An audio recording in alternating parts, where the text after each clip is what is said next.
Hello everyone, this is Anisha Sharma and the topic of today's video is Central Vista case. The name of the case is Rajiv Suri versus Delhi Development Authority.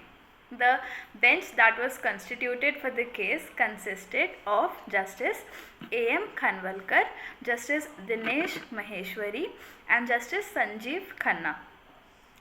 The main case was basically the patch between India Gate and Rashtrapati Bhavan, which is a patch of 3.2 kilometers.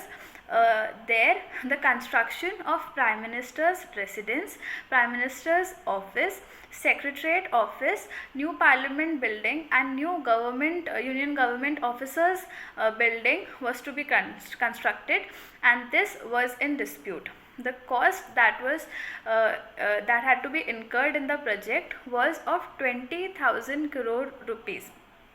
The project was announced on September 2019 and it was challenged on 21st December 2019.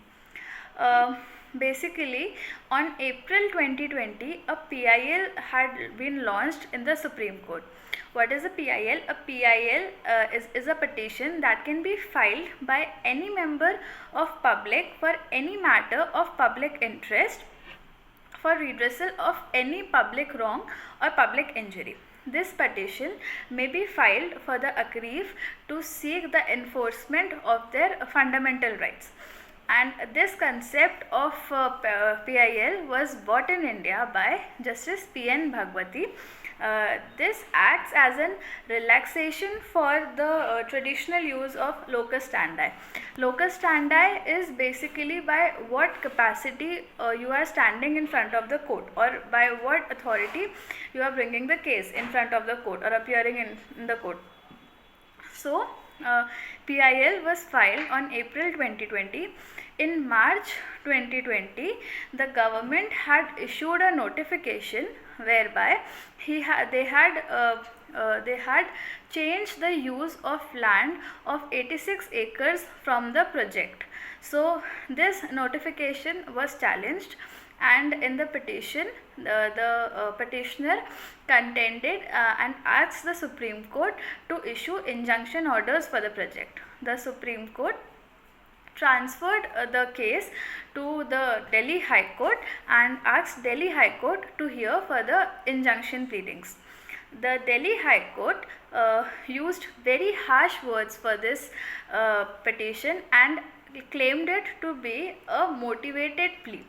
The Delhi High Court also imposed a cost of 1 lakh rupees, and it also dismissed the plea that had came in front of him, and it has also stated that the legality of the project has already been upheld by the Supreme Court of India, that is the Apex Court of India.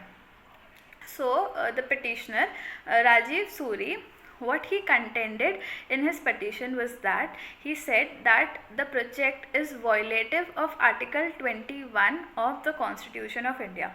Article 21 of the Constitution of India talks about right to life and personal liberty. So, he said that the project deprives the people from the right to open and green space, and this is violating their right to life and personal liberty. He also said that at the moment of this epidemic, this project can act as a super spreader. Therefore, this project should not continue any further during the coronavirus pandemic. The third contention was that he said that this project violates the master plan of 2001. He also said that the centre's notification and Delhi Development Authority's notification in 2019 was violative. So, the issues before the Apex Court in the concerned case was that, first, was there any change in the use of land? Second, was there any violation of any municipal laws of Delhi? Third, was there any violation of any environmental law? Fourth, what was the validity of the notification that was issued? Fifth, what was the validity of the project? Was the project proper or not? So, it was held by the court that approval of Heritage Conservation Committee was required for the case, Also, it was held that the Delhi Development Authority was empowered to take the decision, and it was also held that smoke towers and anti-smoke guns should be used for pollution control in the area. And with some of these guidelines, the Supreme Court issued a green signal for the project, and the project is continuing. Thank you.